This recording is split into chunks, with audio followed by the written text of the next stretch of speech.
Magandang buhay sa lahat mga ka-agri. Baka sabihin nyo naman nabuong na si ka-agri, si Brother Eric.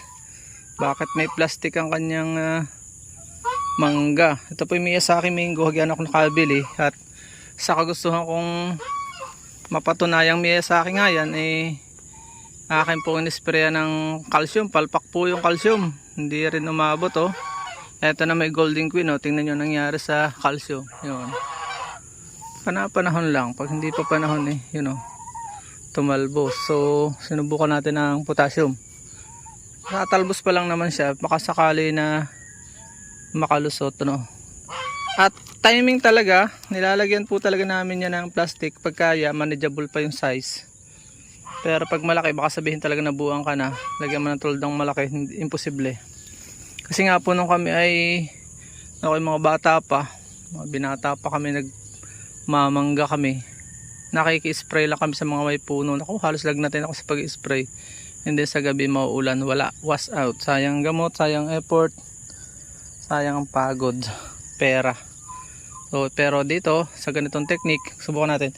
Pinapandungan din po yan pagka bulaklak na. Dahil pag bulaklak na, minsan talaga may pagkasalbahe ang panahon na hindi naman natin sa hinihingi, hinuhusgahan at pinapasalamatan natin. Minsan minamalas talaga. Ayun, kung kailan siya bukad, saka naman siya lalantak ng lirit ng ulan. So yun, may mga solusyon naman po tayo. Pababain, dwarfing technique, at saka pandungan kung kaya.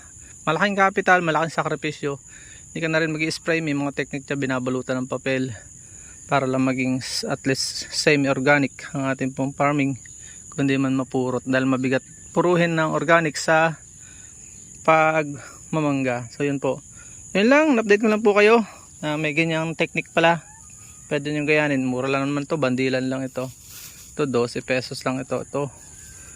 Baka wala pang piso ito. So yun lang ang sakripisyo. Sa Japan kasi ang Miyazaki hindi naman pinalalaki, ganyan lang pa isa-isa.